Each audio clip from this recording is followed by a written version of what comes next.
Hi,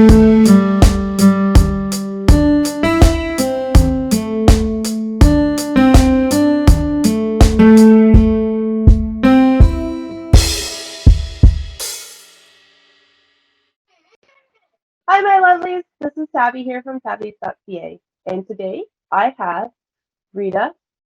Hopefully I say your name right. It's Shimelfarb? Shimelfarb? Okay. And you are a very unique artist.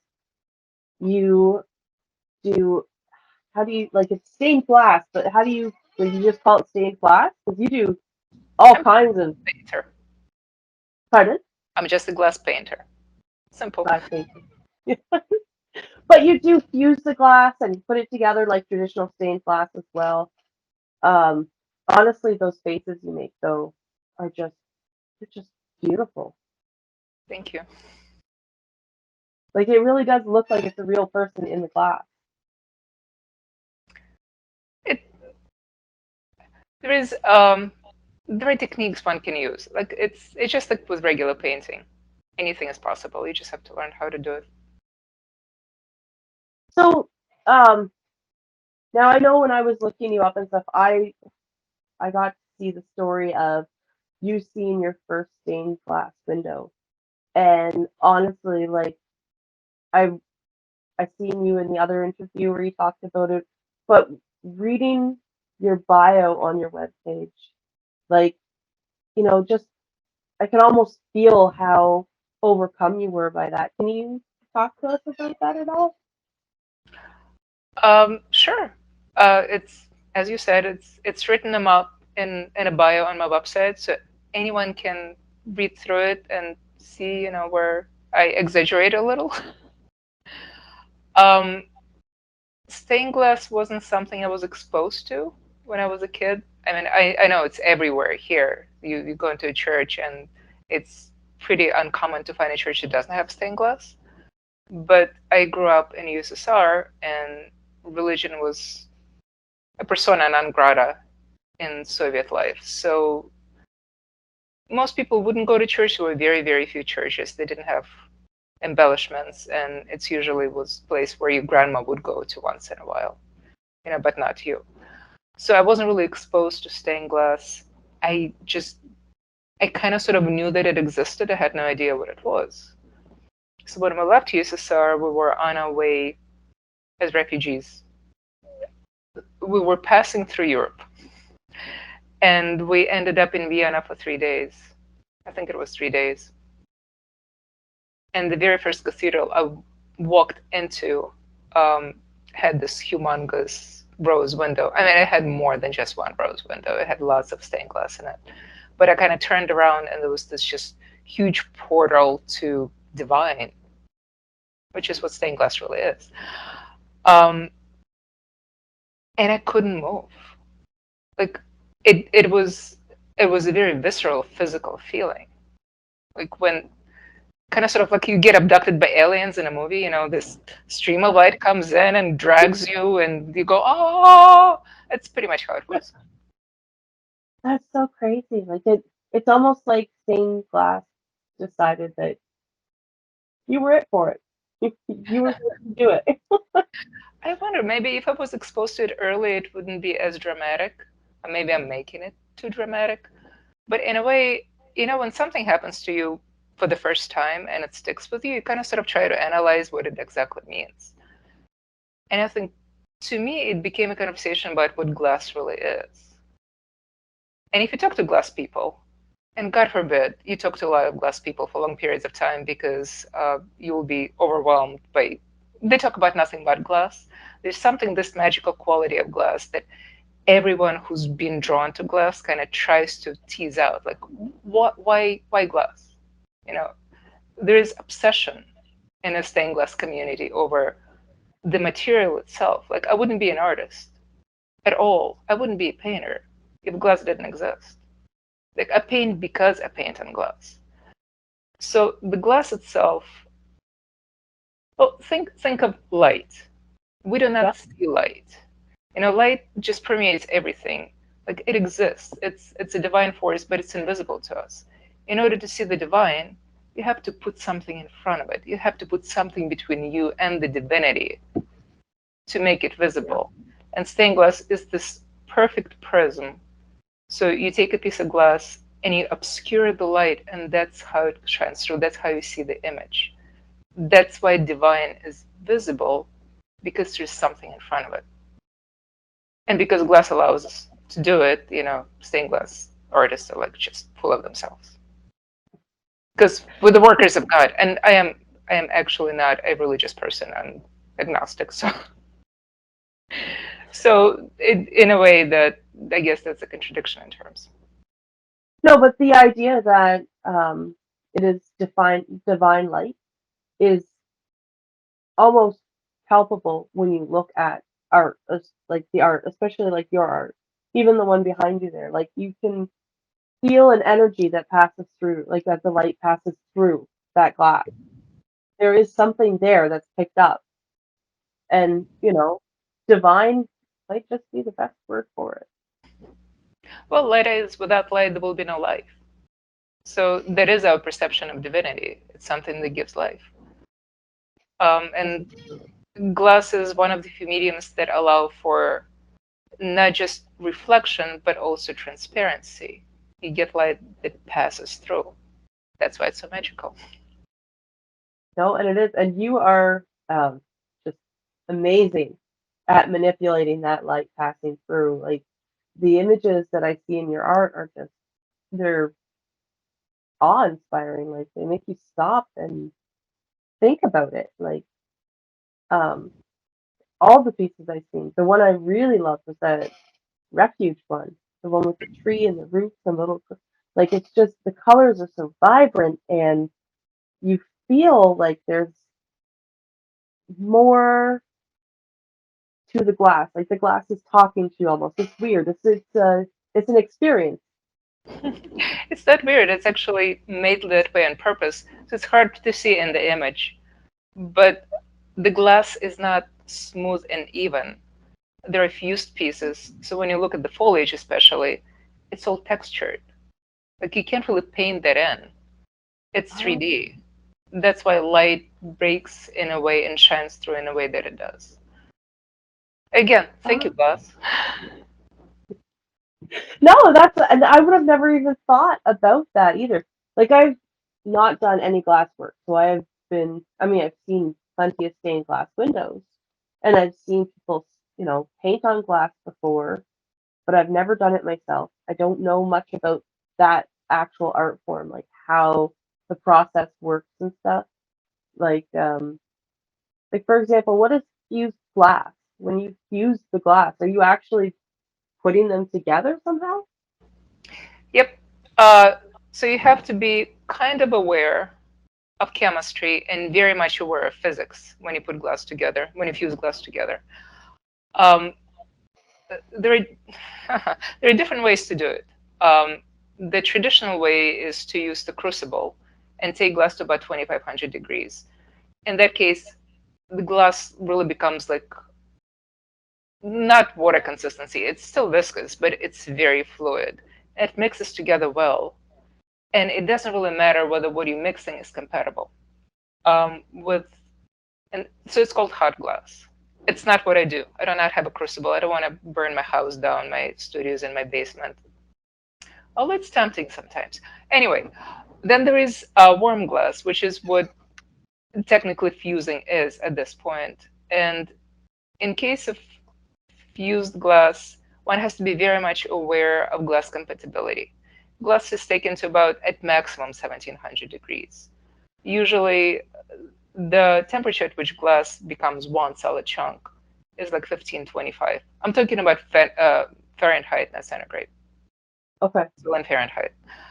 Um, so you take pieces of glass, but you have to make sure that they expand and contract at the same rate. Otherwise, when the glass cools, if you have pieces that contract faster or slower, they will crack the rest of the piece. They will crack the glass. So glass has to be compatible. And there are different systems that are available in the same, it's called coefficient of expansion, COE. Technically, even a little more complicated than that. There's also viscosity you have to take into consideration. and chemistry, as I said, because some glass reacts with other glass based on the chemical composition. But like on a basic level, as long as your glass is the same COE, you have a pretty good chance that it's going to fuse together into one chunk and not stress yourself to the point where it's going to break on its own 3 months later. So you install a piece and then, it goes ting, it happens. Oh, Um, wow. but it's basic stuff. So once you figure out the physics, and as I said, you pay attention to chemistry, then you can do a lot of really interesting things with it. You can play with texture. You can create kind of like a canvas of color block, color blocks that you want to paint, and then you paint on top. Oh, okay. That's really interesting. Like, I know they talked, like, I've heard people talk about fused glass, but I've never really understood exactly what it is. So that's really. So here's a question. Have you ever had one break on you after you finished it? Like you were Yeah. talking about sometimes. Yeah? Yeah. But it Oh, wasn't because I did not know about it. It wasn't because I wasn't careful with the schedule or the glass itself. It's something that I learned later. So the viscosity of the glass is important. It's rarely talked about. And I made this piece. It's a little tiny. Actually, it was a demo I did for a public arts project that I did for a McDonald house. So I did okay. this little demo of white dove on blue, and white dove is painted, and it's made out of semi-transparent white. And that glass, although it has the same coefficient of expansion, it has different viscosity. So even though I cooled it properly, you can see the break going um, through the piece right where the white was touching the background. I mean, I went around it. I made a stained glass out of it. I put lead through it, so it worked. Because I Yeah. really needed the piece done right, like that week. Like I did not have time to make another one. But it kind of taught me a lesson to pay attention to not just COE, but also what the specific piece of glass can potentially do to other pieces of glass based on how dense it is. And white is Oh. notoriously difficult. So there's a very steep learning curve to doing the stained glass. It's not steep. Few months and you'll be good. Another public arts project I did for the local school has huge chunks of glass that were fused together. They're like 21 by 36 inches. So it's this big. It's one solid chunk of glass. And as far as I know, knock on wood, they're still intact. Good. Is that the one for the shoot middle school? Yep. That was such an amazing project. How did you come about doing that? So you went to the school, taught the kids how to do, some basic stained glass, and then created the amazing panels of the Four Seasons with all the kids stained glass in there as well. Yeah, How, it was my most favorite project. I know it doesn't look like very complicated project, but I didn't expect to love working with children. I don't mean it tongue in cheek. I do mean it. Like, they're kids. I have it. yep, We have children. I'm not saying they're not foreign creatures. They're children. But I don't consider myself somebody who has patience to explain things in a very granular level. And there were two parts to the program. So the school called me and said, it's going to be 50th anniversary of school this year. We want to do a commemorative project. We want the advanced art students to be involved in it. And we also want every kid in the school in the 8th grade, I think, to learn how to make a stained glass panel. Oh, okay, and well, we can't do it all at the same time. So I put together a curriculum where we use the time in a different class for the kids to get together and spend maybe 3 hours, I think it was, to learn a little bit about stained glass, to have pre-cut glass pieces for the panels, learn how to foil it and solder it. And everybody was just so much into soldering. Like everybody wanted to hold that hot iron, and have the molten lead like drip on everything. Like yeah. So that was I'm sorry, I'm shifting. I'm probably making noise, but so that was it. Was done quickly. We get it done in a week. I had the stained glass pieces designed before I started working with a class. So if you look at it, they wanted to do Frank Lloyd Wright. Like they wanted to do a copy of Frank Lloyd Wright panel. Okay. And I did not want to make a copy of somebody else's work Mm. because not just plagiarism, but why not make something original? So we did an homage to Frank Lloyd Wright. It has the structure of the panel, but not the content. Okay. It literally has the same rhythm to the lines, but what's in it is very different than what Frank Lloyd Wright would put in it. So we did seasons, and there were 25 kids in a class. So I had opportunities for 24 squares for them to design on their own and build, and I was gonna help them with building the squares. I would explain what they would do, but they would pick the design themselves. They could pick something that already existed. They could make it on their own. We kind of sort of divvied everybody up. So there were there were 6 squares per season. They were limited. Each season was limited to specific color palette, and that Okay. was it. As long as their square was reflective of a specific season, they could do whatever they want. And they were like, awesome. And they were incredibly creative. It was, again, it was unexpected to see how much they gotten into it.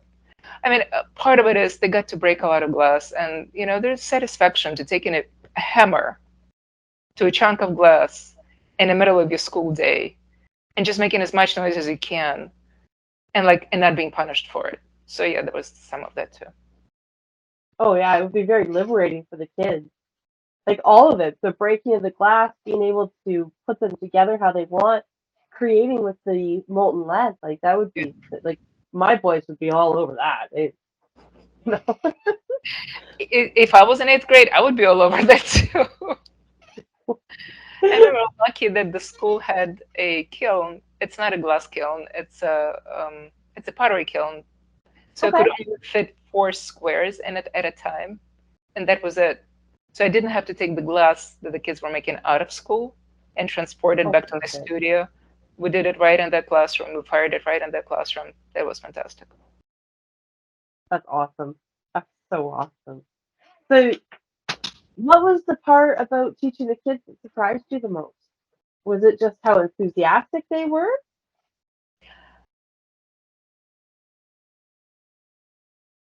Um, I'm sorry, I'm taking a long pause. It's hard to explain. When you see somebody getting it, like Yeah. making a connection between, oh, I'm looking at this and I have no idea what that is, to I know how to make that. When you see that click in their head, that Yep. something that looks very, very complex is just the process. Just again, why I like glass so much. Like I'm more of an engineer than an artist. I think of myself as an engineer, and with glass, you have to engineer the process. So for every kid, for every square, there was a different process. It's not just like you put these pieces together and it's all done. Because there are 20 dozen different ways of making something. So each one would bring a picture and say, how do I do this part? And once I explained that here's where you use powders, here's where you break some glass, here's where you cut it, and show the process to everyone. This is how you assemble it. This is where you use glue. This is where you don't use glue before we put it in a kiln. This is where you're going to paint after it's fused, because some of the squares went through multiple firings. Because once you do your colors, some wanted to paint on top. Like you could just see that, oh, but of course, why didn't I think of that? And and I love that. Like they all became little engineers. And they were your engineers. You They made were them my engineers. engineers. They were very smart engineers. Um, I don't mean like everybody gotten into it, but there were a few who were very much into it, and there were a few who were like, meh. But the majority of the class was engaged. Like really, like at some point, I remember the class is chaotic. So it's 25 kids, all like standing in line asking for advice or doing something, hammering on something. There's like somebody's painting right next to me. I'm like, don't lick the brush, it's full of lead. You don't want to do that. Somebody like snorting glass powder, which is just not something they should do. They're all wearing rubber gloves. I'm exaggerating, Yeah. masks. Oh yeah. They're wearing masks. And like in the middle of the chaos, the door opens and the teacher from next door classroom comes in and says, "What's all this noise?" Look, and everybody freezes. And you can just see like what everybody is doing. And like they're all busy. Nobody is bored. Everybody's busy doing something. And like, yeah, that's how it should be. This is what teaching should be. Kids should be engaged. They were all engaged. I agree with you. When you engage the kids where they are, the learning means more. Yeah. But those kids that were engaged, like were really, really getting it, like I wonder, and we'll never know, but I wonder how many of them now have a love for stained glass and want to go out and do that later. I know. So the year after it was done, I think it was 2018, 2019. I don't remember. I should look it up. I thought that it's worth putting together a program to teach it in high school. You take it to older kids and they may be able to do more because that was middle school, last year, middle school. So I put together a Yeah. program and I started talking to teachers at our local high school and how can we get this done? And then COVID hit. But Man. I was getting so psyched about it. I was like, I don't need to Yeah. sleep, I we can make it happen. It's gonna be great. So I'm thinking maybe I should go back to it. And it was incredibly gratifying. But It then is. again, I'm spoiled. I didn't have to do like class plans and be responsible for grades. So I skipped all the bad parts, all the hard parts of being a teacher. I just went to all the fun parts. Um, and then I thought maybe I can open a space with a studio where you can get kids to come after school and do that. But it's just logistics of that. The insurance and everything else are complicated. There's a lot to it. Yeah. I actually want to teach kids to sew,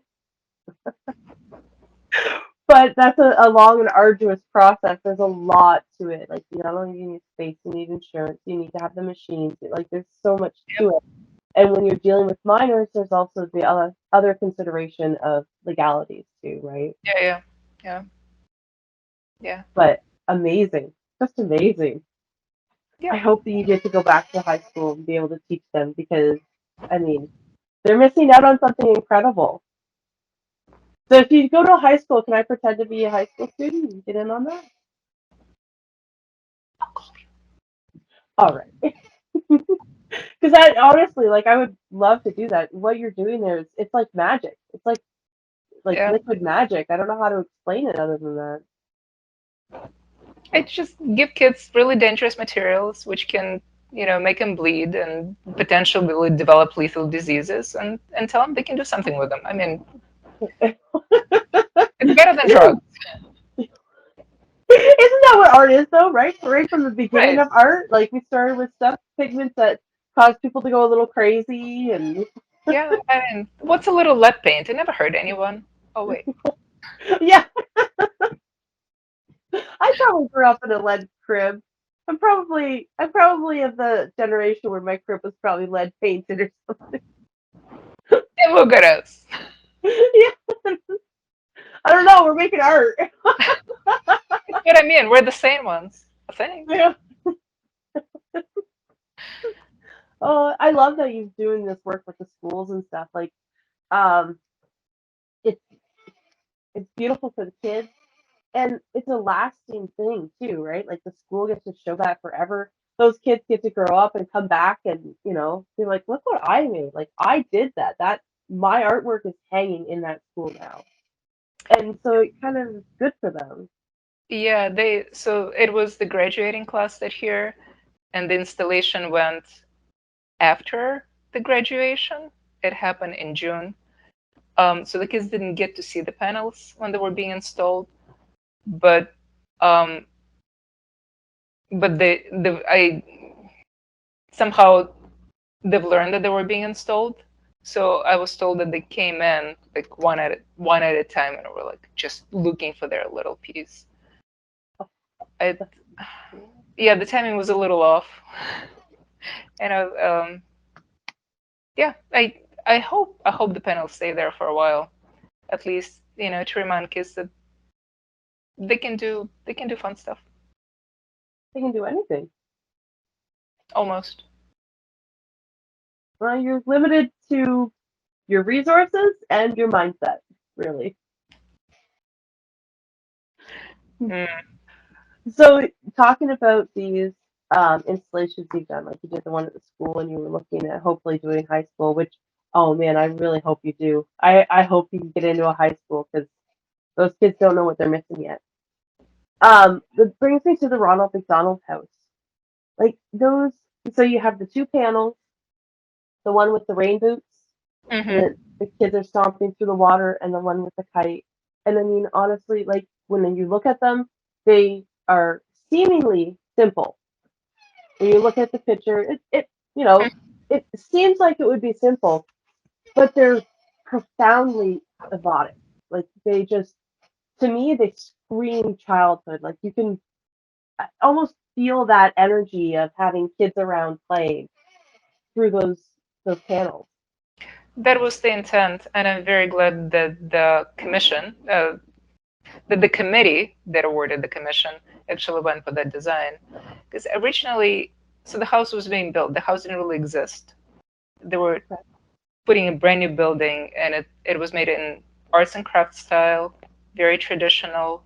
I love arts and crafts. I have nothing against arts and crafts.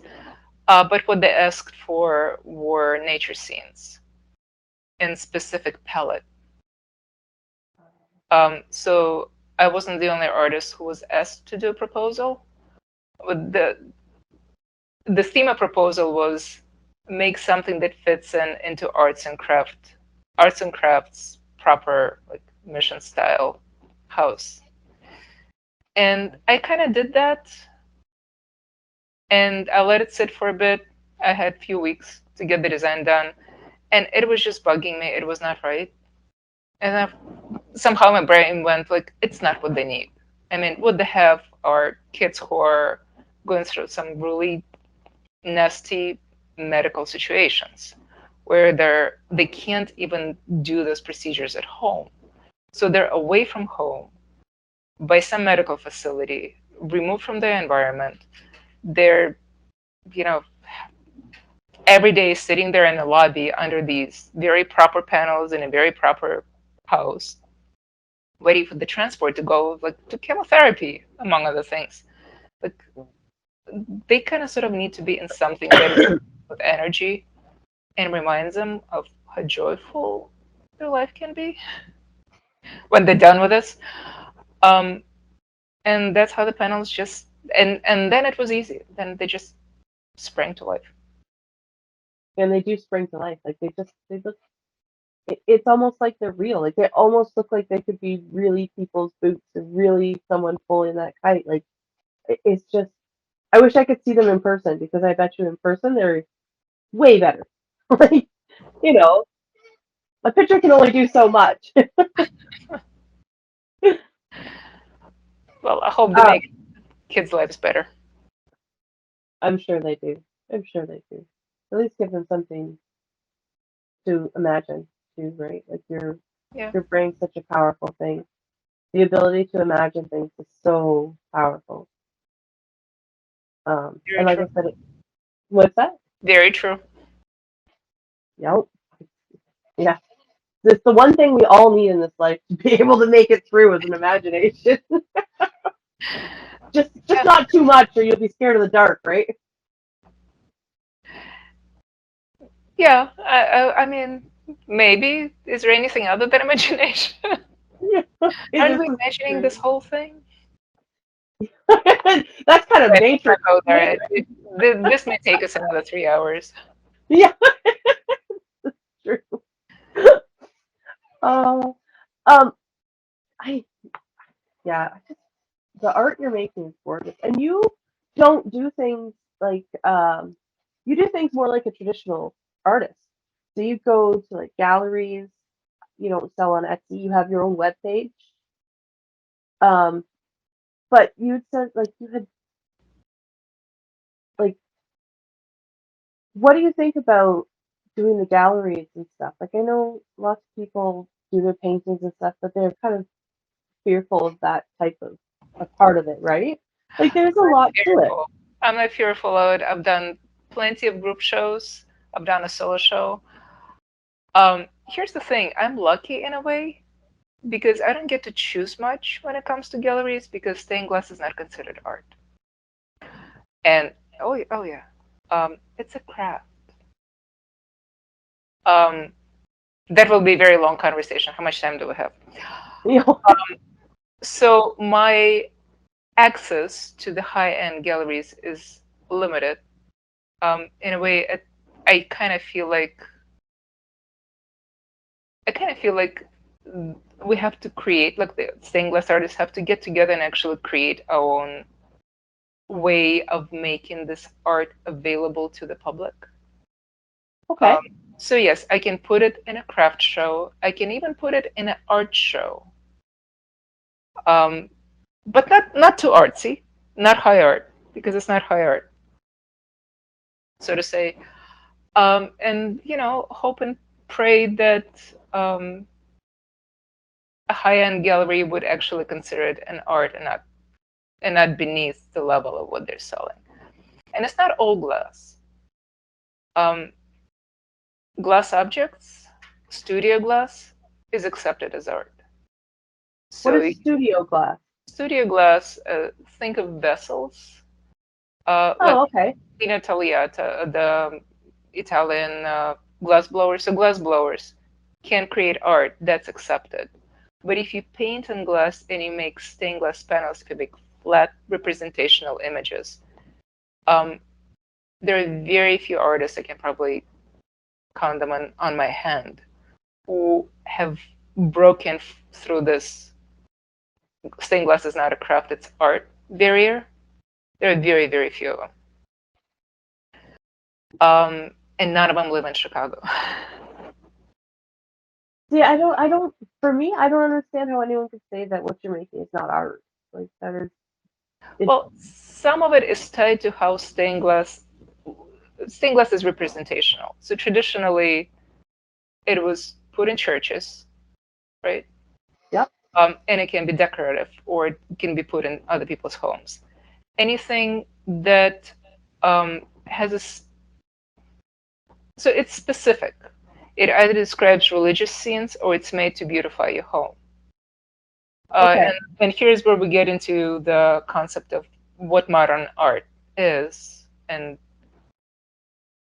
how art has been created and how it's been defined, at least in the second half of the 20th century. And there is no place for stained glass in it. It is too concrete. The imagery in stained glass traditionally is too concrete. So when you look at artists who did try to walk away from, well, here's a presentation of Jesus, or here's a flower, like Narcissus Kiliada, um, like Sylvia Lax, a contemporary of ours. Actually, she's alive. She makes amazing work. When they walk away from something that is conventional, um, there's not a lot of audience to actually, look at it and go, "Wow, that is way above what crafts should be." And that includes, unfortunately, galleries as well. So you can make a mouth-blown piece and you can call it art, but when you paint on glass, you have to defend your work to, to say it's a little better than what you stick in your window and walk by every day and not think too much about it. No, I that's crazy because I feel like your pieces have personality and there's like story in it. Like even the one behind you, you can see like there's life in that piece. It's not just a couple of colored panels that form a picture. There's life in there. I thank you. I don't mean to sound bitter, but this is a never-ending conversation in a stained glass artist community. How can we make this, how can we break the glass barrier, so to say, Yeah, really, and just make a transition? It is what maybe it is. some, We have to create our own market. and maybe someone will do that. It sounds like it's long overdue because I don't think that stained glass is just your mom's stained glass in a Victorian house nowadays. Like it's become so much more than that. It is an art form. It is an art form. So one of the ways that it's been transformed is by incorporation of fused glass and removing uh, the lead construction. We are getting to the point where fused glass panels are considered art pieces, although making fused glass panels is like making a little piece of a stained glass window. The stained glass can incorporate those pieces in. So we're just kind of slowly making our way through the resistance.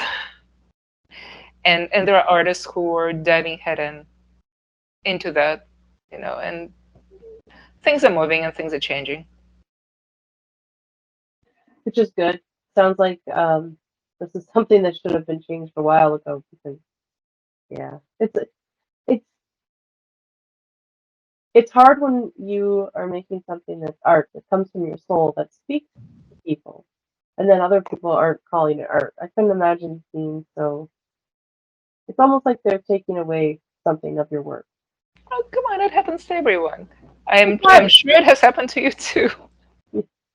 If you're a painter, you've had your share of rejection. Yep, and everyone does, and that's part of art in the first place, right? Because art's not supposed to appeal to everyone. Oh, but well, you would hope it would, but no, it doesn't. You do hope it would, but it's kind of part of the human condition that everyone is so diverse in their perspectives that they see things differently in art. Yeah, I just like to think of those people as being wrong. That's all. Right, I like that mentality. I might keep that. but they certainly exist. No, they do exist. Yeah. It's okay. Um, yeah, They'll come to see the it, light. it makes artists fighters. Yeah, that's it. Come to see the light. This is true. I do want to ask you though, like, so you just paint on glass, right? Hmm. Is is painting on glass how you learn to make the faces? Like, how did you learn to make those gorgeous faces? Because they look real. Uh, oh, thank you again. There are teachers in the United States. There are stained glass painting professionals in the United States who really know their craft, and there are some outside of the United States as well. For instance, my mentor does not live in the United States; she lives in Costa Rica. Her name is Sylvia Lux. Her painting skills are amazing. So that is just something that they are trying to preserve and pass on, because there are very few stained glass painters left. Because at this point, this craft is really not in fashion, Okay. and there is a very clear understanding that the craft will die unless it's being passed on. Um, there, there are organizations that raise money and do not just courses. They provide tuition assistance Okay. so that whoever wants to learn um, can pick a teacher and have help with tuition where they can go and learn at least the basics. And then, of course, you have to practice, practice, practice until you get any good at it. And once you start understanding the rules, and you kind of just like with any art, you have to learn the rules. Once you know the rules, you know how to break rules or how to do things in a slightly different way that is yours. It takes care. Good art in general takes care, and it takes time. And the question that I think we're not asking ourselves in this, recyclable world of ours is, does it really make sense to do art unless you're willing to put time and care into it? Like, do you do it? I know people do it for all kinds of different reasons. There is therapeutic reasons for making art. There's financial reason for making art. Although anybody who thinks, that it's really easy to make art and make money off it probably hasn't tried it yet. But and everybody picks their own whatever resonates with them. But I mean, what really resonates with me is I see no point in doing it unless it's done with skill and deliberation and care. Um, so those those skills are hard to learn, They are. but you can learn the materials and you can learn how to start, and then you proceed from there.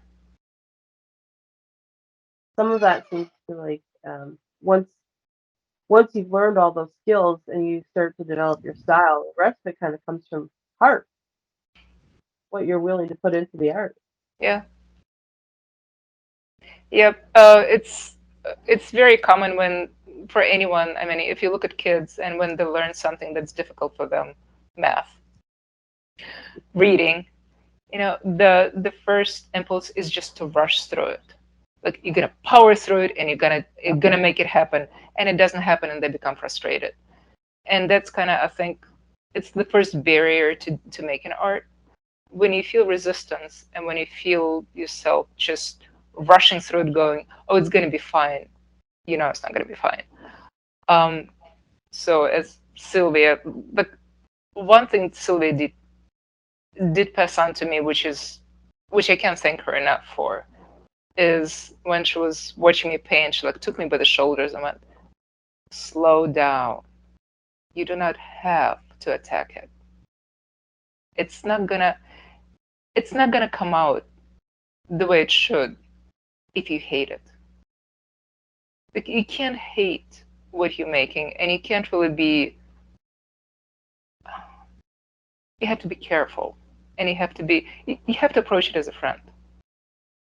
Like, and that takes time to learn, or you don't feel that you have to attack your medium and your material and your thinking and what do you feel. Like it takes time, and in our recyclable, everything's recyclable time, and everything. If you don't like something and go and buy something else, time that is just not popular. I know what you mean. It is a hard thing. Like furniture is a great example. People don't buy furniture to last a lifetime now. You buy furniture to fit your mood. Yep, clothing the same way. It's fast fashion. Yep. And it is terrible for us. It is terrible for society, but we keep doing it. I know. My kid used to get a new backpack every year because his would just go to shreds. Because that's how things are made. Yep. And it's up to us as consumers to change that. And it's not an easy thing to do. Yeah. It's especially hard with art because people who make it lots of times understand what goes into it, but people who don't make art don't understand the value in the art. I mean, we're spoiled. Look at the cost of Chinese goods. Yeah. No one who makes anything by hand can compete against what's made in China. And it's not a bad thing. It just, it's a bad thing if you're trying to make a living making art. Because then it has to be categorized as something that is not, uh, that's not going to be thrown away. Something that's supposed to last. Yeah, something that's more meaningful. Like I can make a pencil case the same as you can get a pencil case from a dollar store, but my pencil case wouldn't cost $1 because there's no way I could do a full pencil case for $1. Right, right. And there's no way you can make a stained glass panel that's going to be the cost of what you can go to Target and buy to hang on your wall. And Yep. whatever you're going to buy at Target to hang on a wall can be very beautiful. Oh yeah. Oh yeah, they can look gorgeous. Like you can get a great pencil case from the dollar store that will Yeah. last you for a while, that looks good. And so it is kind of difficult. Like I know a few people that make money, like their sole income is selling what they make, and they're just hustling. Like that's all they're doing is working from the time they wake up to the time they go to bed. Like, waking up in the middle of the night anxious, like that's not a great way to be. I think we're taking this conversation into dark area that most people do not want to think about or know. Crap shows are great. Well, and it is something that people don't really understand too, right? Like, it's unless you understand, you just don't. Yeah, and So let's talk about something more upbeat. You have that picture up with the girl who's swinging on the swing and the birds in the background. I love that. When I looked at that, it made me feel like I used to love swinging on swings, right? And you get so you were going and your feet were way up above, and it feels like that panel. thanks. And that's exactly why she was made. It was a fairly dark time in my life when I made it. Um, and not that I wanted to make something uplifting, but I just had to swing out of whatever was happening. In a way, you just close your eyes and you let it take you. And it kind of translated into the design and the actual piece. That's beautiful. Like, and that goes back to what I was saying before, where you really put a piece of yourself into your art. Whatever, whoever's making it, whatever they're making, there's always a piece left there. There's a little bit, like good art, anyways. Like you can slop something together and not have any soul in it, but good art usually does have something in there, like a soul piece to it. And it does seem like with your art, it's you have these really, really happy pieces and then some kind of darker pieces and then some happy pieces.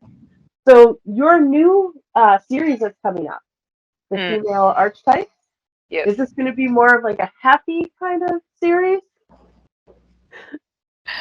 Hmm. Oh, I don't know. I wasn't thinking of it as happy versus deep. It's archetypal. Take it as you want. Um, so there are technically 12 archetypes, if I think about it.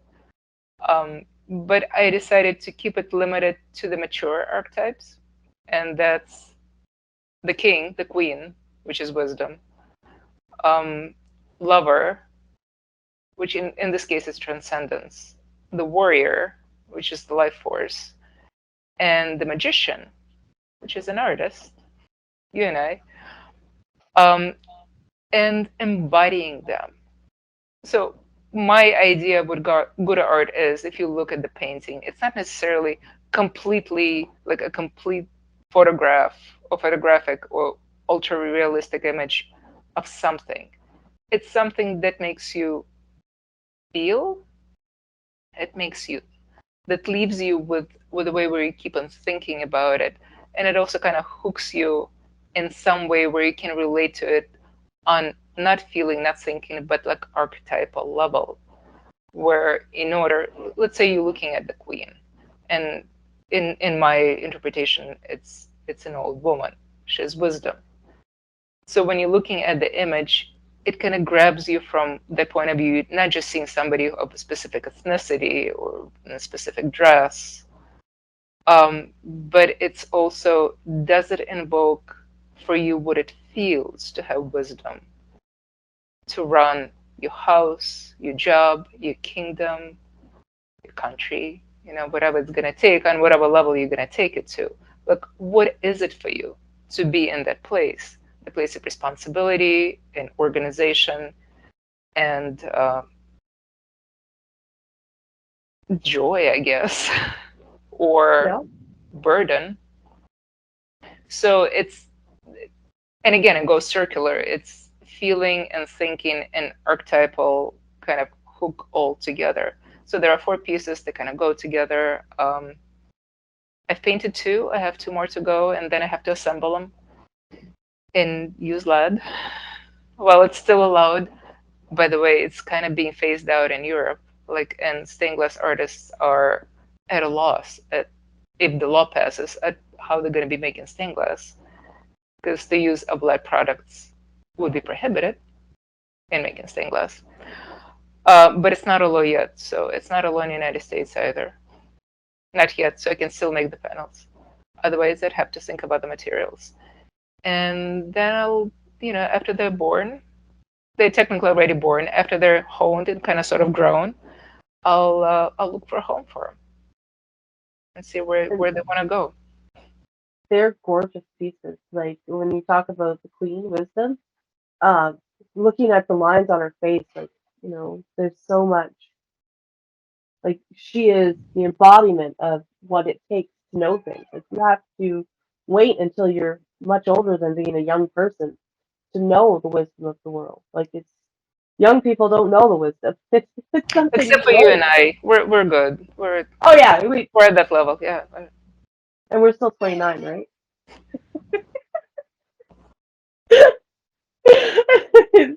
Transcendence though, like the chest in transcendence, what is that? Is that like, it feels like it's like a bone heart, like it's something, there's something there in the chest, and it's so, I don't know, it's intriguing. So I'm gonna do art speak, and I'm gonna ask you to tell me what you see in it, because then it is what it is. I actually like that answer. 'Cause it is, there's something there, like it's almost like, it's like where the heart would be. It's the strength, like the way love is, but it's like more permanent. I don't know how to explain it. Mm. There's something there. I just love that. Like there's, she feels like she's like the embodiment of like your happiness, your youth, your kind of, I don't know how to explain it, but she's just gorgeous. I Good. love everything about her. Like even her face, she has that like look on her face. Uh, yeah, we'll have pictures of it up so that people can see what I'm talking about. They're not just like, what's this quack going on about? But Women? What are these women? yeah, but they are gorgeous pieces, and I can't wait to see the other two, especially knowing like you said, one's a magician and one's the not Life warrior. force. So she is a warrior-like figure, but it's less about the masculine conquering. Um, Warrior is in a category of itself. It's a very masculine archetype. It's about aggression, and it goes to a dark side when aggression becomes transcendent. So when you take aggression to bypass the barriers and really use it, not for the good. Yep. But it's really easy to go from aggression to um, to hurt. So it's traditionally a masculine archetype. For a feminine take on this archetype, I'm thinking more of warrior as a life force. So it's more complicated than that, but it's something that permeates us. Like we can't really shake it off. The reason we exist is because there's life force moving through us. It lifts us up. It makes us get off our butts and go and do something. It also makes us make decisions that may not be easy. Um, I'll have write up for every piece. Like I can talk about each one of these for like hours. I probably shouldn't. So I'll do write up just to clarify what I'm actually thinking about. And going back to transcendence, I kind of like when you said like it looks like something, but I don't know what it is on her chest.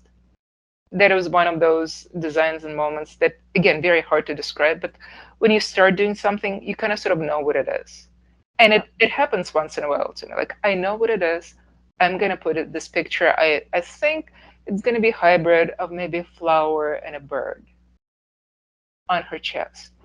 And when you start drawing it, like it resists really. Like if you've done drawing, you're doing something, you're putting down something, you're making a tree, and it resists. It's just not coming out right.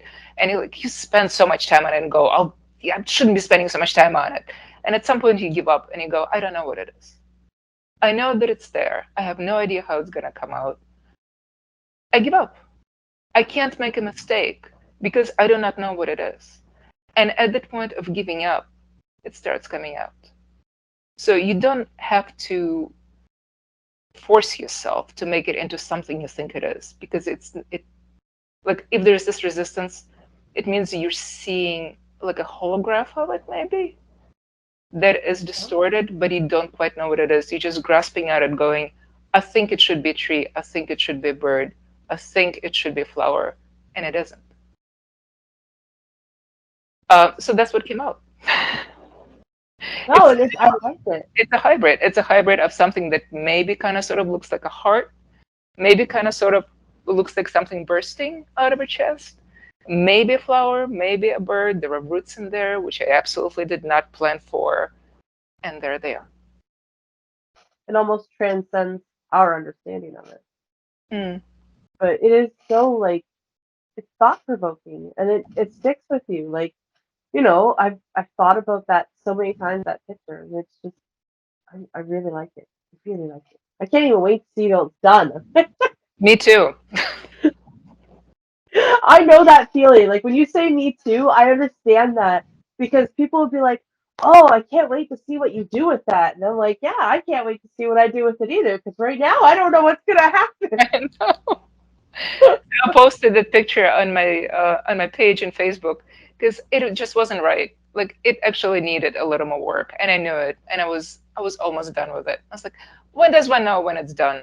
And one of my fellow artists went, "It's done when you're done with it."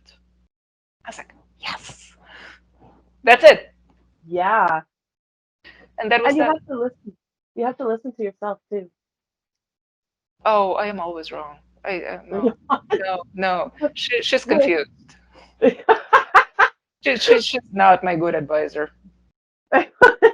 But when you were talking about the piece resisting, like I find sometimes when it resists me, it's because I'm trying to do something. I'm thinking about it too much. Hmm. Like it's sometimes you leave that be, and then it will come to you later. You're like, I know exactly what that needs to be or what to do. That's one aspect of it. You're thinking about it too much because you're trying to make it into something that it isn't. You're trying to make it into something familiar. Yeah. Like one of the pieces on my website, it's not a stained glass. It's a drawing. It's the only drawing I posted on my website. Is called Whole Mom. log. That was a tree. I saw it as a tree. I absolutely did. I was so clear on what it was going to be, and I spent like a week just drawing and erasing, drawing and erasing, and it's because you can't really see the whole. I can't see the whole thing clearly. Number one, I wouldn't allow myself to see it clearly because it's just so foreign and alien, like to think of. And number two, I want to make it familiar because if it is familiar, I know how to make a representation of it. Yeah. But if it's not something that you see in real life, but it comes through to you, then this is where the deskilling conversation comes in. Um, is using the skill to describe what you can't really imagine, because it is not your imagination that makes it. It's okay. I sound like a crazy person. It truly is.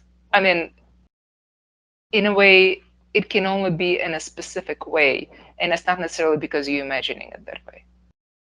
You just kind of have to let it come. I like your analogy where you talk about tuning in and that you're like a radio and you're able to like kind of receive it.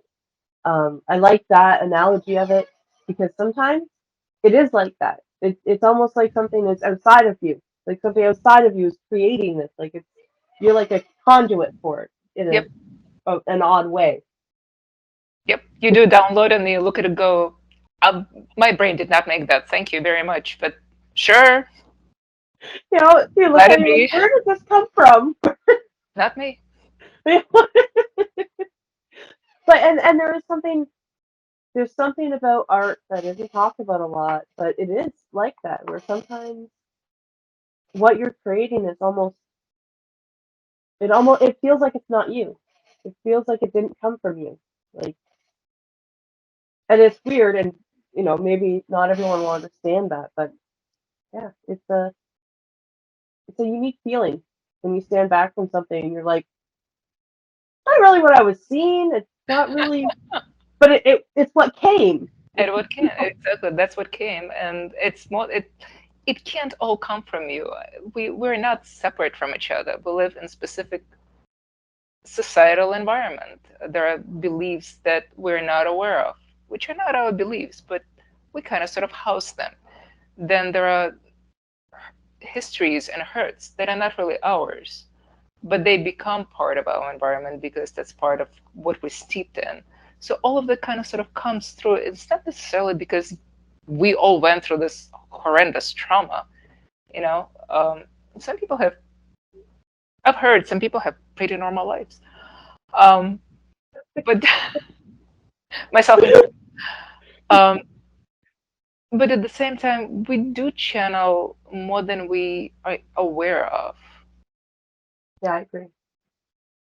And then it's just a question of how skillfully can we make it come through and be seen. Yeah.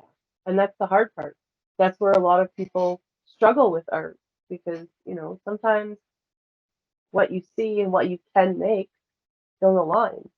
If you want to be able to make something that, the process of doesn't exist, or that's why it seems like, in my opinion, that's why it seems like artists are always trying to change what they're doing. Like artists are rule stretchers, they're breakers, they're manipulators of materials. Like, it's, no one ever was like, okay, we draw a circle this way. That's the only way to draw a circle. And that's it. Well, once you drew it, it's done. It's dead. It's time to move on to something else. Yup. But six other people are going to drive circles that are different. Hmm. But that's kind of one of the beauties of it too, right? So, um, one piece I do want to mention because it's my absolute favorite is the Bad Hair Day. The Medusa Kiss the Cook. Oh my goodness, I love that.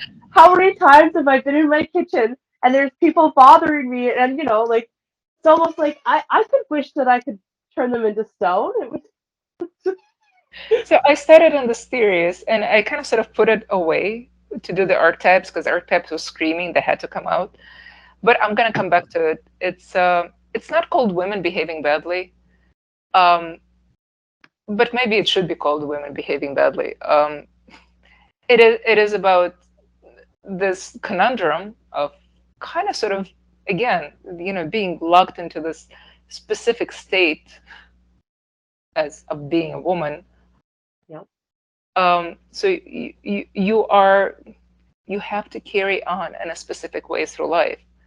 Well, in reality, you're something totally different. It's like you go through this training, and then some days you just forget your training, and people turn to stone because yeah, Because they got too close to the cook in the kitchen. yeah. I mean, you just had too much on that day, and the train it takes a millisecond.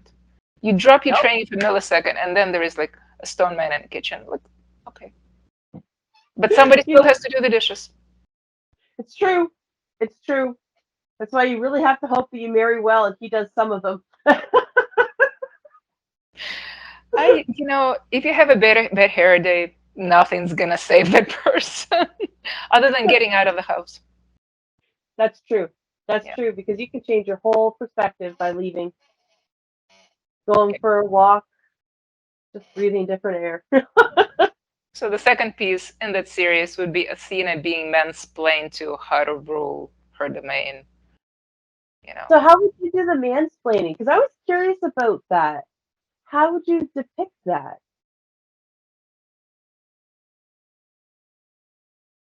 I do that a lot.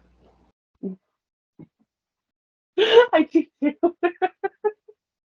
Not in a house.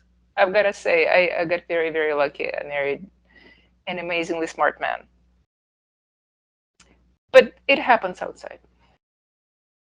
It's Anyway, it's yeah. I'm curious to see. I'm curious to see because I do love Athena. I have a special soft spot in my heart for Grecian gods and Roman gods and all that. I love mythology. I studied it in high school, as weird as that is, but yeah. Um, yeah, I'm kind of curious to see how that pans out. So, when are you planning on having your archetype series done? Is this something that you plan a timeline for, or is it something where you start the series and then you just see where life takes you? oh, I know where it's gonna go. I have all the designs done. In my projection, it will be done around May. Okay. unless something else happens. But knock on wood, I won't get distracted too much, and it will get done, and I'll put it away, and I'll go back to mansplaining. um, so like you don't just do this full time. You work full time. Yeah. Well, I have a You are. mortgage, and I have kids, and there's college, and living and eating. I don't know. This eating, it just doesn't stop. You know. Yeah, no. The people always want to eat in my house. I'm like, didn't you eat like 2 hours ago? Like, Exactly. so like it's got to be expensive to get into the stained glass art. Like I know you use some diachrotic glass, and I know Mhm. that that's really expensive. And Yeah, if you want to do fusing, it can become very expensive. But stained glass itself, basic stained glass, is very simple. In terms of materials, it's not so much. If somebody wants to start doing stained glass, they can look for people liquidating their studios. That's actually quite popular to get like a base set of materials and the tools. I mean, the tools don't cost anything.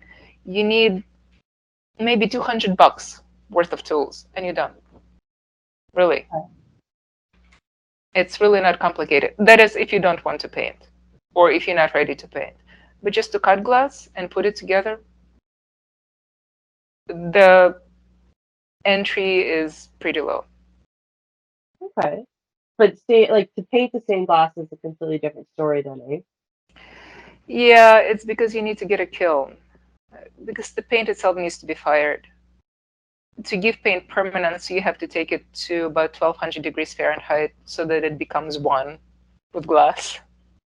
Okay. Um, and without a contraption to heat up glass that high, you wouldn't be able to actually do anything that is a permanent painting on glass.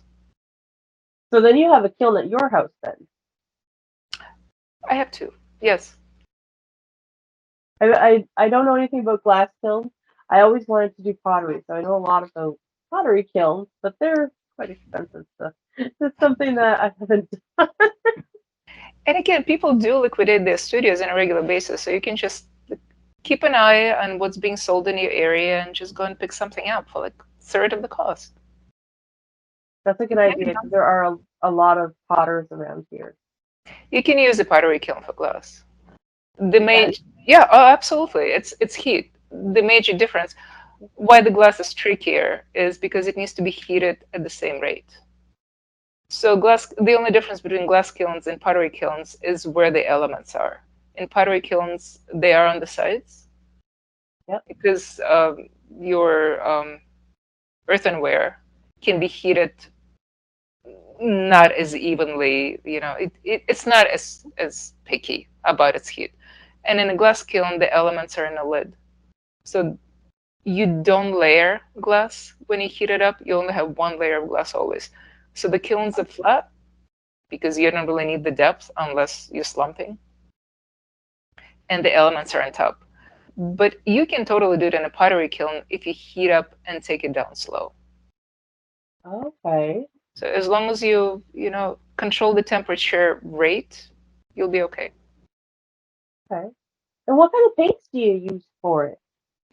Uh, there are there are different makers. The most traditional is Rocher. Now they've been bought by Schilling, so now they're Schilling paint. It's very traditional paint. It's been used this, as far as I know, the recipe has been used the same for like centuries. It's Oh, wow.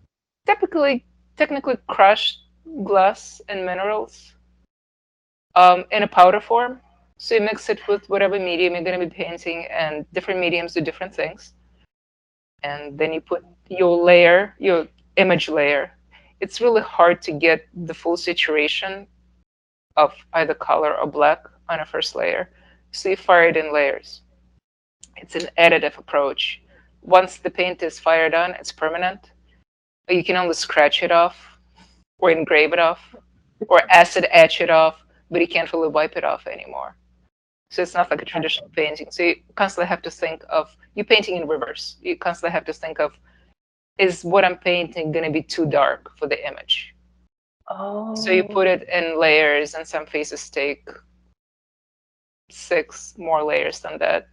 But in you can do a pretty effective imaging too. wow.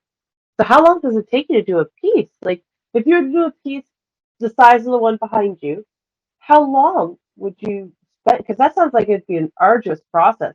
You had to paint it, cook it, paint it. Right. Like, Maybe I can. Maybe I shouldn't be moving the computer. It There's a lot of detail that's missing. So the wing itself has bubbles and paint in it and on it. It's 2 layers of glass with design inside and outside. Once you know how to do it, of course, it takes the fraction of the time. But I kind of experiment with every piece that I make. yeah, that's part of being an artist. Right, and I do samples of something that I am not 100% sure of, which also takes time. So if I'm doing it the first time around, I would give it at least 2 months. If I Okay. just need to reproduce this, I can probably, if I work full time, I can probably do it maybe in a week and a half or 2 weeks. Wow. No, more. Okay, full time. About 100 hours. Wow. That's a long time to put into a piece. But what you Yeah. get out of it is incredible. I Like, mean, do I have anything better to do with my life? I, that's the question. Like we rush through everything. We attack everything. We want it done now. We want it like done and put away so we can lay on a couch and eat bonbons. The question is, do I really want to lay on a couch and eat bonbons? I really don't feel like it. yeah, because I know what you mean. Because as soon as I get time to sit down on the couch, I sit down. You know, like the house is clean, the kids asleep, everything's good. You sit down and you're like, this is boring. And you have a young kid, so for you, time is a luxury. I totally understand. It's I doff off my hat to you because it's really incredibly hard when you spend your whole day doing what you need to get done, and then you have no time to yourself. It's 11 p.m. and all you want to do is go to bed. My saving grace is our kids are self-sufficient at this point. And the only reason I can do this is because I do not have to make sure they're in bed, their homework is done, their lunches are packed, and my work is done. Like, I have more time. Yeah, that is a luxury I gave up when I had my youngest. But it is it is true though. Like it's hard to find time for me. Like I get Yeah. up early in the morning so that I can enjoy my coffee and peace and sometimes get some sewing in. And it's not a little thing. It's not a No, little thing. It's total. It's essential to have time to yourself. And once you have time, once you have enough time to yourself, then you can put it into other things. But it's hard. It's gonna take time. it is hard. I'm actually waiting for him to get back to school so get to school in September. Fingers crossed everything goes good when he goes to school, but once he goes to school I'll have more time to do some of the stuff that I love to do. Like, you know, there's Yep. stuff I have to do, but I miss doing stuff for me because I feel like it because the you know the feeling struck me that I need to do this specific thing. You know. Yeah. There's a very good reason why historically there were so few women artists. Like you have to give up on your home life. It's it's next to impossible to run a house and take care of the children and they have energy to do art. So it's changing. It is something that you need energy for though too because Yeah. I don't know about glass, but I know when I paint a picture, um, I I literally feel my emotions going into it depending on what state I am when I start it. But when I'm done, when I walk away, I literally feel tired. Like I feel like this energy is just gone. Like Well, as you you, said, we're radios and you just did a transmission, you did your download and your wires got activated and there you are. that's a good way to look at it actually. Because then once I sit down and relax a little bit, I recharge, I do something else, and I'm fine then. And my energy comes back and we're good. But I had a question. I wanted to ask you because like some of your pieces are so very close to your heart and carry a lot of emotional um, like truths for you. Do you Mm. find that your art gives you hope? Um, I never thought of it that way. I don't think of art as something that is like separate from life, I guess. I don't know. I'm probably not answering your question. Um, who would I be? Like we all made differently, right?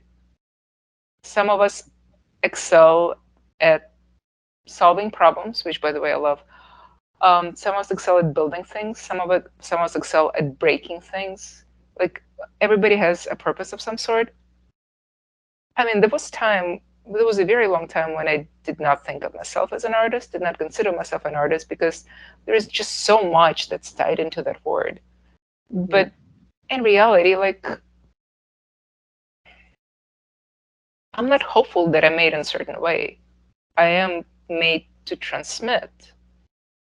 And it's my job and it's my duty to learn the best ways and learn skills to do that in a way that actually translates for others. But does it give me hope? Like, does it give me hope what I transmit? I guess I mean like so like you have the darker pieces of it, the parts that are more um, seem to grapple darker Mm-hmm. issues and harder times, and then you have the more playful kind of fun ones. Ah, So this, the sunshine, so to speak, in the darkness. That's kind of what I mean, though. Like, do those kind of help you? Like, I know for me, if I'm in a dark place and I am able to transfer that into something, I find when I walk away, I have a different perspective. I feel a little different, and maybe in that regard, I get some hope from my artwork that way. hmm, it makes sense. Um, I probably should start looking at it that way. I kind of see the world a little differently. Um, it what I'm about to say will sound like politically correct speak, I think, and I'm trying to avoid that um, because certain words are popular nowadays, like the word like trauma. But in a way, the way I see us as humans, every human, is so we're born into this life with this backpack, you know, like we come in, we think of kids as clean slate, but we really aren't. We come with a Yeah. backpack of ancestral memories that are built into our DNA. Like the Yep. memories we carry is something that we cannot shake. They exist. And then we're submerged into the societal reality where the society we live in carries its own backpack and puts it on our shoulders as well. Not because, it's evil, it's just how it is. So we end up not looking at the weight that we carry, but it's always there. Once in a while, it does catch up with us. Not necessarily in a way of like, oh my God, life is so horrible, but I have an autoimmune disease. Where did that come from, for instance? Or I'm really thinking dark thoughts. Um, and some of us look at our lives and go, well, I hadn't been horribly abused that I'm aware of, or you think of children growing up in whole families in suburbia that being depressed. What is happening there? Like the unconscious that is always there does not quite go away. And once in a while, you can't quite escape it. But um, but the shortcut to healing, to actually being able to start looking at it, is beauty, because beauty is healing. And I guess that's where art starts. Like you make beautiful things to make you vibrate at a frequency where you can relax enough for the unconscious to start coming up and start unfreezing itself. And then, on a personal level, on societal level, we get flooded with whatever gets unfrozen that we're keeping in this big collective freezer, in this country. And in the country I came from, there's quite a bit of societal trauma that's built into how we live that we can't really look at directly because it's going to stink if we do.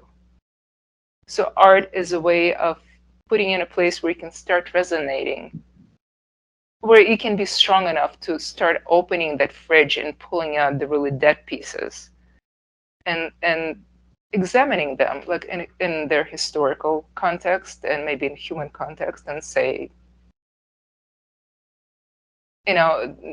look at why racism takes the shapes that it does. What does it mean to be a human? What does it mean to be human of certain color, of certain nationality, certain gender?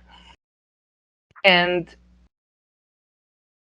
then at that point, art is just something, and maybe I'm babbling too much here, but art is something that allows you to not necessarily be in peace with it, but resonate at a frequency high enough where this unpacking is possible. I love that. That's probably the best.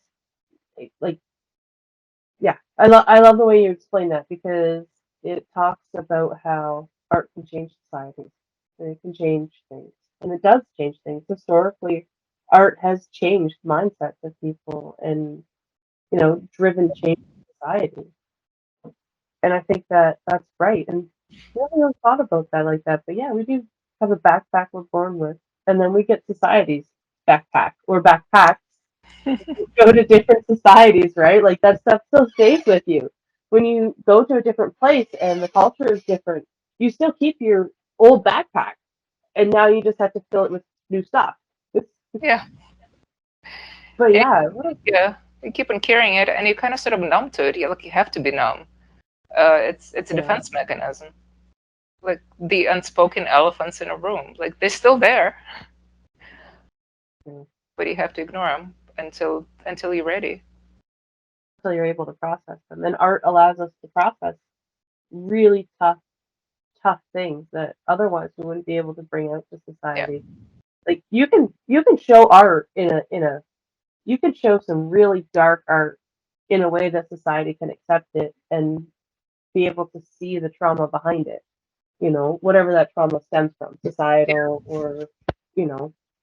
But that's yeah. yeah. Like Goya's depiction Yeah. of war is a perfect example.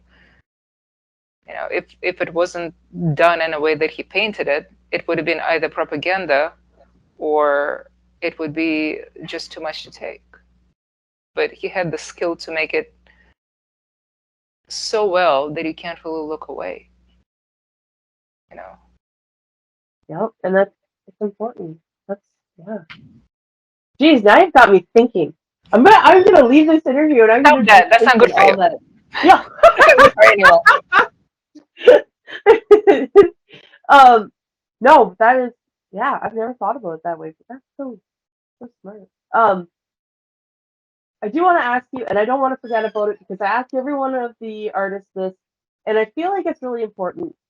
Um, what would you ask someone who, like an emerging artist, someone that wanted to, say, follow your footsteps into the stained glass and stuff?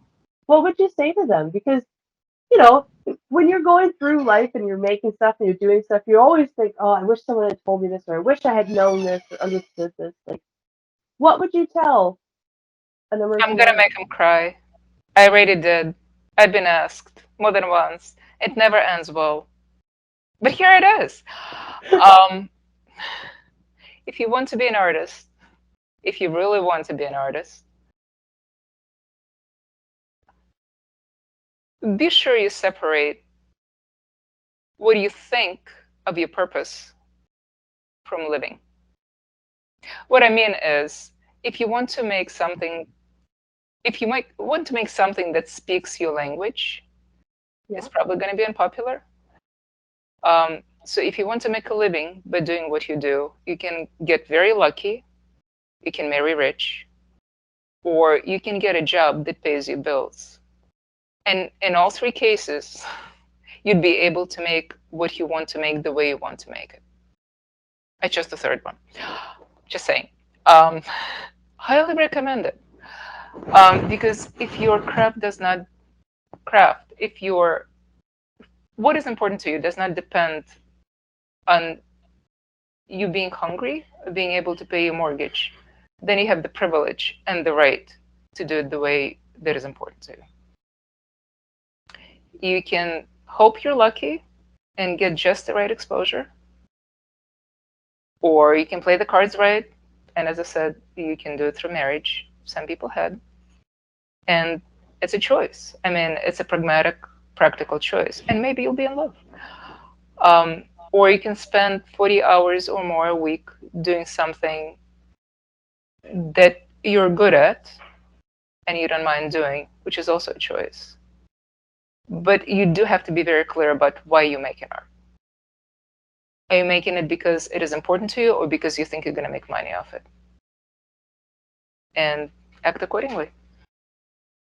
What a powerful distinction, because it is one of those things, right? Like you can make art for money, but you're going to lose some of the soul you would add to your pieces, and your pieces may or may not be exactly what you want them to be. But if you hustle, you can make money Oh, yeah, absolutely. versus being able to speak your truth and maybe not finding the types of success you would like to see, to be able to be self sufficient just on the art, but you're still speaking your truth. That resonance with someone is so important. Like it's almost like the foundation of the art. Yeah, but What when a the weird- kids are 18, they don't think about it. They think they're going to get lucky. yes, And that's some do. Some do. So, I mean, who am I to talk them out of, thinking that art is fame and laying on a couch and eating bonbons? Yeah. it's funny because my husband always talked about how people would be like, "Oh, I'm gonna go do this. I'm gonna be an interior designer." And we lived in a small town, and it was like, well, you could be an interior designer, but you might have to move away to get work. And like both my kids are very artistic, and so my middle child is very much into music and loves music. And we told him, you can make money doing music, and Mhm. if you want to do music, you just have to find something that's going to make you money, whatever it is. You can do music lessons and make money doing that. You can run community programs. Like there's all these different ways to make money with it, Absolutely. Absolutely. and then you have time to do what you really want to do afterwards, right? Like, but you're still making music. You still making music. I mean, there are so many creative ways to do what you want to do. It all depends on what level of comfort you have with it. For instance, so my son is in college, and they have this program, the music program. He's not a music major, but he kind of sort of stumbled upon it, where the music professor is running this musical improvisation group. So he's part of the improvisational group. They do spoken word, improvised. They play musical instruments, improvised. So the professor is teaching, composing his own music. He wrote music for films. He actually won an award. He worked with really famous directors. So he kind of sort of branched out in all kinds of different ways, and he's incredibly creative, and he's passing it on to the kids. And he's doing it on a level where it really makes a difference in other people's lives. Um, so yeah, there is a way to take it to that level. Um, it requires a whole lot of work, quite a bit of luck, Yeah, and and magic, just magic from the universe. It's not impossible. I agree. You put out what you want, you put out what you need, and you'll get that back. Yeah, You just honestly have to believe. I and agree. work hard. And very work hard. You have to find those leads, like opportunity knocks very, very quietly, right? Like you have to be able to see it and work towards it. Yeah. That's so hard. Man, this conversation has been amazing. I swear I could talk to you for another 3 or 4 hours and still not be bored, but just have to go to bed. We gotta do this because this is a lot of fun, and I really like what you have to say. Um, and I'm sure we could talk a lot more. But it's been a pleasure talking to you, Tabitha. And I really appreciate it. Thank you so much for coming on and for sharing with us your story and your work. Like, you know, art is something that's very personal, and I really appreciate you opening up and talking to us about it. Thank you. Thank you for having me. Thank you.